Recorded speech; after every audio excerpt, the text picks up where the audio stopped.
Juliana Redding's story is one that continues to linger in the minds of those who followed it closely, even though the chances of closure seem slim. Many young dreamers head to Los Angeles, hoping to make a name for themselves in the entertainment world. While some manage to build thriving, fulfilling careers, others either return home defeated or keep chasing that elusive big break.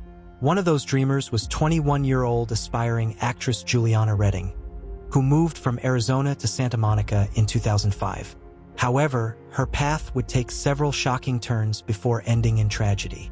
The outcome of her case left many questioning whether true justice was ever served.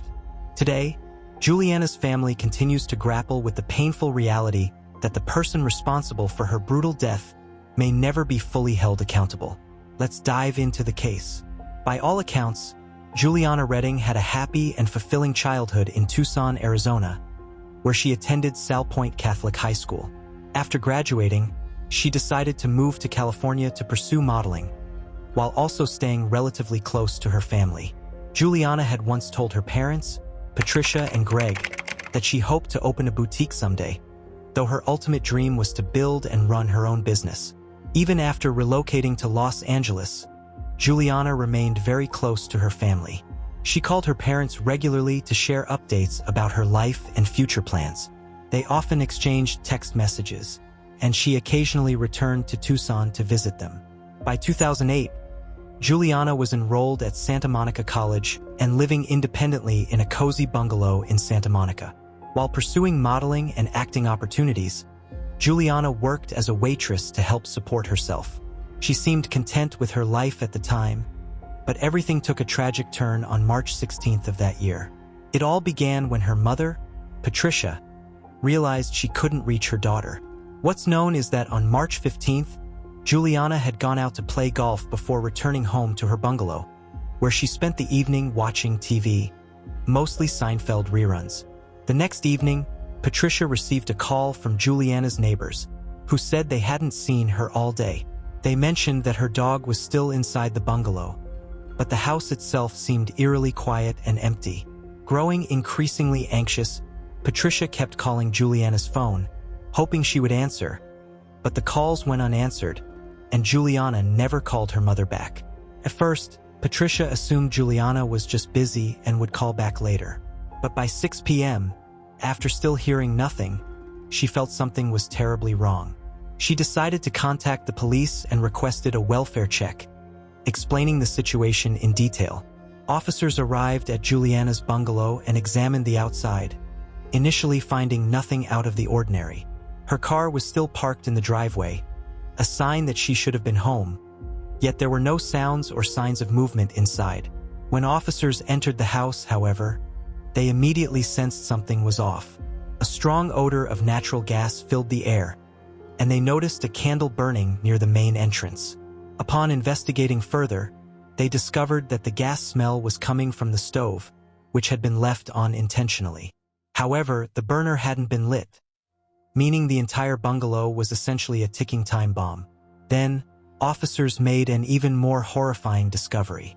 After searching the home, they found Juliana in the bedroom toward the back of the house. Tragically, she was already deceased, and it was immediately clear to investigators that she had been strangled. The scene also showed unmistakable signs that she had fought back. The apartment bore the marks of a violent struggle. Evidence later revealed that Juliana's own DNA was found beneath her fingernails, suggesting she had desperately tried to pull her attacker's hands from her throat.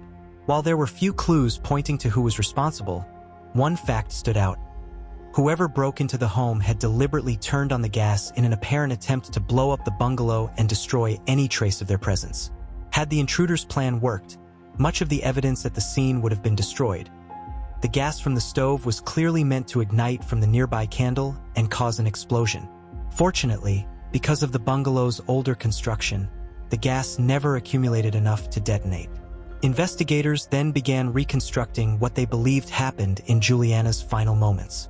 They determined that on the night of March 15th, around 10 p.m., someone had broken into Juliana's home. Once inside, the intruder attacked her, at one point slamming her head against the floor and causing a serious injury. Based on the duration and intensity of the struggle, Police concluded that the assailant may have been caught off guard by Juliana's fierce resistance, ultimately resorting to strangling her. Phone records later revealed that Juliana had tried to dial 911, but the call was disconnected before it went through, a heartbreaking sign that she had attempted to get help in her final moments.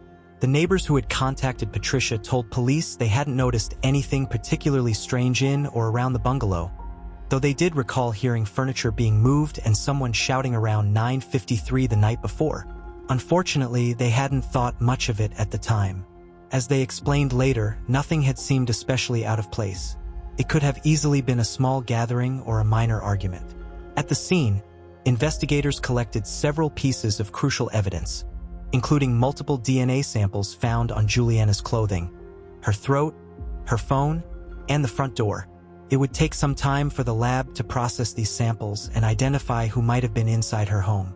In the meantime, detectives began interviewing Juliana's friends and family, hoping to piece together more details about her life and any potential connections that might point to a suspect. Juliana's father suggested that investigators contact John Gilmore, a man with whom Juliana had been in an on-and-off relationship. While speaking with detectives, he admitted that he had always been concerned about his daughter's involvement with Gilmore, describing him as someone with a violent temper. His fears were not unfounded. Gilmore had once kicked in Juliana's car door and even broken into her home during a past argument. When investigators learned this, they believed they might finally have the lead they needed. They immediately began searching for John Gilmore, and it didn't take long to locate him. During questioning, Gilmore admitted that he had gone to Juliana's house on Sunday morning but claimed that, despite seeing her car parked in the driveway, she never answered the door. He told investigators that he hadn't noticed any smell of gas, but when he looked through the security gate, he could see a candle burning inside. Gilmore admitted that he and Juliana occasionally argued, and when questioned about the violent incidents her family had mentioned, he acknowledged that they had fought on multiple occasions. One particular argument had taken place on Saturday night. According to Gilmore, the tension started when he called Juliana to tell her he'd be spending the evening with some friends. She apparently became irritated and hung up on him. After that, she decided to go out with one of her own friends, while Gilmore attended a house party a few miles from her apartment. The two continued texting throughout the evening, though their messages carried a lingering tension. Around 10 p.m., Juliana stopped responding altogether. The next morning, when Gilmore still hadn't heard from her, he tried calling and sending several more texts but got no reply. Concerned, he decided to stop by her bungalow, but when he couldn't find her, he eventually left. Although Gilmore was initially the prime suspect, security footage from the night of the murder soon cleared him. Surveillance cameras showed him visiting a Jack in the Box restaurant and a nearby convenience store between 9:45 and 10:15 p.m. Additionally, several people from the house party confirmed that he had been there during the time the attack took place, effectively ruling him out as the killer. When forensic tests revealed that most of the DNA found in Juliana's apartment belonged to a woman rather than a man, it completely ruled out Gilmore's involvement and left investigators with more questions than answers. They began interviewing every woman in Juliana's circle, exploring rumors of a possible love triangle or jealousy, perhaps someone who resented her looks, success, or lifestyle. Despite collecting DNA samples from everyone they interviewed, none matched the evidence recovered from the crime scene. It was around this time that another man entered the picture, a physician named Munir. Further investigation revealed that Juliana and Munir had first met in 2007 while she was working at a restaurant, marking the start of a new lead in the case. Juliana clearly made a strong impression on Munir, as he soon offered her a job as his medical assistant. She accepted, likely eager for the opportunity to earn more money, since working as a restaurant hostess or server hardly paid well, especially given the constant stress of dealing with difficult customers. However, their relationship quickly evolved beyond a professional one. Juliana eventually agreed to move in with Munir, and during that time, he provided for her and allowed her to live in his lavish Beverly Hills home. At first, the arrangement may have seemed exciting and flattering, but before long, Juliana grew uneasy about Munir's behavior. She began to suspect that he was becoming increasingly possessive, perhaps even obsessed with her. At one point, Munir even proposed to Juliana, promising to buy her a luxury car for her 21st birthday. As a wealthy man, he certainly had the means to provide for her, but what might have seemed generous soon began to feel unsettling. Juliana grew uncomfortable, especially since Munir had a reputation for showering women with expensive gifts like cars and jewelry. It's uncertain whether Munir was exaggerating their relationship out of infatuation or simply misinterpreted Juliana's intentions. Either way, his behavior became increasingly odd, and Juliana soon realized she needed to distance herself. Determined to regain control of her life, she decided to end things with him. She eventually moved out, settling into the Santa Monica bungalow her father helped pay for, hoping to start fresh. It was somewhat surprising that Juliana and Munir stayed in touch even after their breakup, which by all accounts had ended on good terms. One of Juliana's friends later revealed that the two, along with her, had once taken a trip to Las Vegas to celebrate a friend's birthday. But things weren't as innocent as they seemed.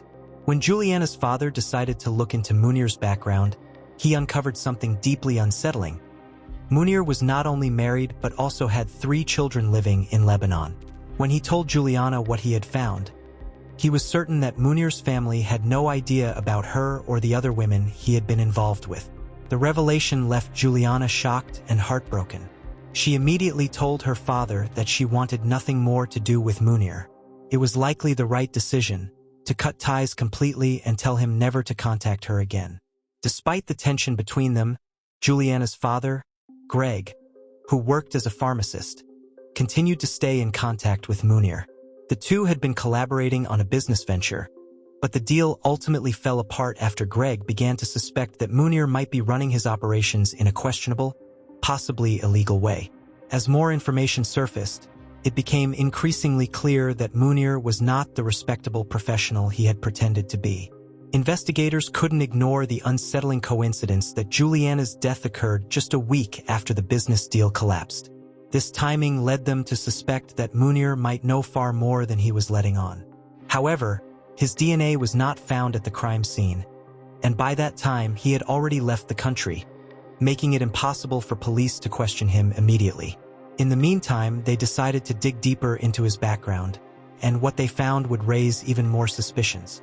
Investigators began looking into the women who had previously worked with Munir, as his history with them was reportedly questionable. While there wasn't yet concrete evidence to back it up, detectives suspected that the female DNA found at the crime scene could somehow be connected to him. Most of Munir's former female associates had either cut ties with him or knew nothing about Juliana, but suspicions grew when police discovered his past relationship with a 47-year-old woman named Kelly Supak. Within just 18 months, Munir had transferred more than $1 million to Pak through several large payments. She had once worked as a real estate broker and had been involved in many of his business ventures. Though investigators couldn't yet prove she had any role in Juliana's murder, they decided to have Pak placed under surveillance, hoping to discreetly collect a DNA sample without alerting her, a move that would soon prove crucial to the case. Investigators knew they had to proceed carefully. If Kelly Supak was involved, alerting her could risk tipping off Munir as well. So they decided to collect her DNA covertly. Their patience eventually paid off when they retrieved a discarded cigarette butt from her, which was then sent for forensic testing. The results were groundbreaking. Pak's DNA matched the samples found throughout Juliana's bungalow. This confirmed she had been present during the attack, and although Munir hadn't yet returned to the US, it strongly suggested he was also involved in some capacity. Pak was quickly arrested and charged with Juliana's murder. Meanwhile, Munir vanished without a trace, reportedly fleeing just days after learning of her arrest. Investigators believed he had likely gone to Lebanon to avoid capture. Yet one major question still remained. What was the motive behind Juliana's killing? Investigators theorized that Munir had paid Kelly Supak to attack Juliana as an act of revenge, either because he was angry over their breakup or upset that his failed business deal with Greg had damaged his reputation. One prevailing theory suggested that Munir sent Pak to confront Juliana in a threatening manner, hoping to pressure Greg into reconsidering their business arrangement. While this remained speculation, police believed the situation escalated when Juliana fought back, leading to a violent struggle that ended with her death. During the court proceedings, It was alleged that Munir had agreed to pay Pak a six-figure sum to carry out his plan. This theory gained credibility after reports from the Los Angeles Times revealed that Pak had a known history of intimidating individuals who clashed with Munir, making it all the more believable that she was his enforcer in this tragic scheme. Pak had allegedly carried out similar acts of intimidation for Munir in the past. She was said to have threatened one of his clients who failed to make promised payments, and on another occasion, she reportedly menaced a bank manager who had canceled a business deal with him. When charged with second-degree murder, Pak pleaded not guilty. Despite the overwhelming evidence from Juliana's bungalow, including DNA proof placing her at the scene, her defense team argued that Munir, still overseas at the time, was the sole link between the two women, claiming they had never actually met. The prosecution intended to present the theory that Pak had been acting as Munir's enforcer, and that her attempt to intimidate Juliana had spiraled into murder. However, this strategy fell apart in court. The judge ruled that prosecutors could not introduce the theory since there wasn't enough direct evidence to prove it. As a result, the state was forced to rely solely on the physical evidence found at the scene. Most notably, the DNA that tied Pak to the crime. Prosecutors emphasized that Pak was a tall, physically imposing woman, nearly 6 feet in height, and carried herself with the confidence and authority of someone who could easily act as an enforcer if instructed by Munir. Her presence was said to be intimidating, with a commanding personality that few could stand up to. As more evidence surfaced, it seemed increasingly likely that she would be convicted of Juliana's murder. Pak's DNA was found in multiple places throughout the bungalow: on Juliana's clothing, the front door, the locks, her phone, and most incriminating of all, on Juliana's throat. Investigators also discovered her fingerprint and a drop of her blood on a dish in the kitchen sink. The prosecution argued that this was undeniable proof of her presence inside the apartment that night and that, since the two women had never met, Pak had no reason to be there except to carry out an attack ordered by Munir. Prosecutors argued it was indisputable that Juliana had been manually strangled, pointing to the presence of Pak's DNA on her throat as clear proof of her involvement. But holding Pak accountable would prove far more challenging. Just as she had allegedly fought fiercely the night she encountered Juliana, she wasn't about to go down easily in court. Her defense team came prepared to challenge every piece of evidence, using every strategy available to cast doubt on the prosecution's case. One alternative theory presented by Pak's defense questioned whether she had even been inside Juliana's bungalow the night of the murder. They argued that the lack of eyewitnesses left too much uncertainty about what truly happened. The defense also suggested the possibility of secondary DNA transfer, claiming Pak's DNA might have ended up at the crime scene through indirect contact, perhaps via an object she had touched that later made its way into Juliana's home. It was a bold argument, but one designed to plant reasonable doubt in the minds of the jurors. The defense elaborated on this theory by explaining how DNA can transfer when two people handle the same object, meaning one person's genetic material can unknowingly be passed to another. In simpler terms, they argued that Pak might have accidentally brought Juliana's DNA to the crime scene by touching something previously handled by the real killer. They pointed to a specific example: a towel Pak may have used months earlier while visiting Munir's Beverly Hills home. According to the defense, the murderer could have later used that same towel to wipe away fingerprints or evidence after the attack, inadvertently transferring Pak's DNA to the bungalow. They further claimed that because Pak was a frequent visitor at Munir's residence, and since Juliana had once lived there, it was entirely possible that her DNA had been transferred unintentionally, rather than through direct contact during the crime. Addressing Munir's alleged role in the crime, the defense argued that neither his breakup with Juliana's father nor a failed business deal provided a strong enough motive for murder. Since Pak and Munir had a history of professional dealings, they maintained that the large payments sent from Munir to Pak were simply legitimate business transactions, money he already owed her. The prosecution, on the other hand, presented a far darker picture. They claimed that Munir had once bragged about hiring a woman he described as a female James Bond, suggesting she was paid to carry out covert and potentially lethal assignments. Prosecutors asserted that Munir had both the motive and means to order a hit on Juliana. As the trial continued, the case took increasingly strange and almost unbelievable turns. According to the LA Times, Phone records revealed that Pak had contacted Juliana's workplace and was seen outside her bungalow the night before the attack. Since the two women had never met, investigators believed Pak had reached out to learn Juliana's schedule and gain access to her apartment while planning the assault. Moreover, both Pak and Munir were under investigation for their alleged involvement in a health insurance fraud scheme that police were still actively probing at the time. When the jury ultimately ruled in Pak's favor, the verdict shocked everyone.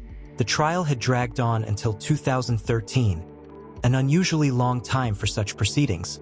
But in the end, Kelly Sue Pak was found not guilty.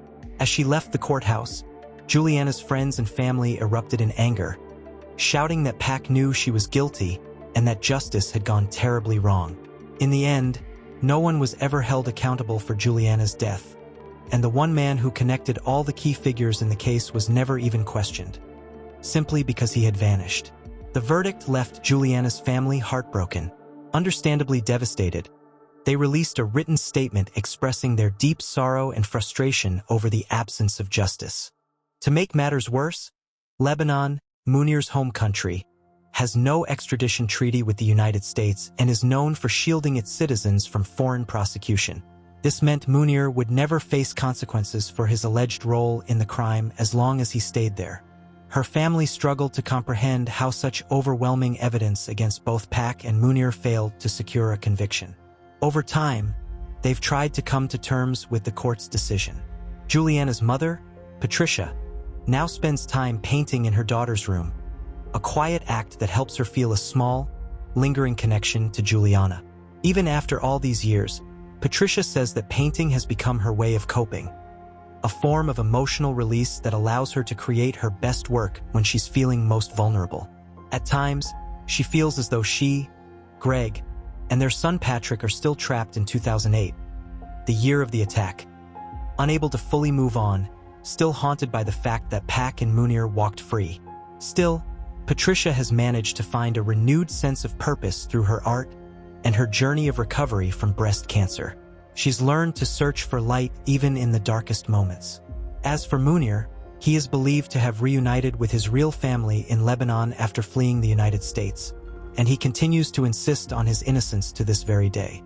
He has never been questioned or formally charged in connection with Juliana's case. In 2015, he was arrested in Germany on accusations of medical fraud, but the case never went anywhere. Authorities claimed he allowed a physician's assistant, someone with no formal medical training, to perform surgeries he had promised to handle himself. More than 20 of his patients later came forward, saying the procedures left them permanently disfigured. For reasons that remain unclear, he was released and returned to Lebanon, where he is once again suspected of committing medical fraud. When investigators discovered that Pak was also linked to the 2015 German case, she was arrested as well. She faced charges of conspiracy, patient deception, performing botched procedures that caused disfigurement, and defrauding insurance companies of $150 million. But after posting a $1.5 million bond, she managed to slip through the authorities' grasp once again. There's no easy answer or satisfying conclusion to Juliana's story. Once it became clear that Munir had been living a double life, her family did everything they could to protect her. Yet he ultimately walked away without facing any real consequences. Some may call this an unsolved case, but deep down, everyone knows the truth, no matter how much solid evidence was presented. Sometimes the justice system simply fails. People place their faith in due process, believing it will prevent such failures from repeating, but too often it doesn't. All we can hope is that Juliana's case serves as a reminder and a lesson for the future. If you found this case fascinating, don't forget to like the video and subscribe to the channel. We post crime case videos every night.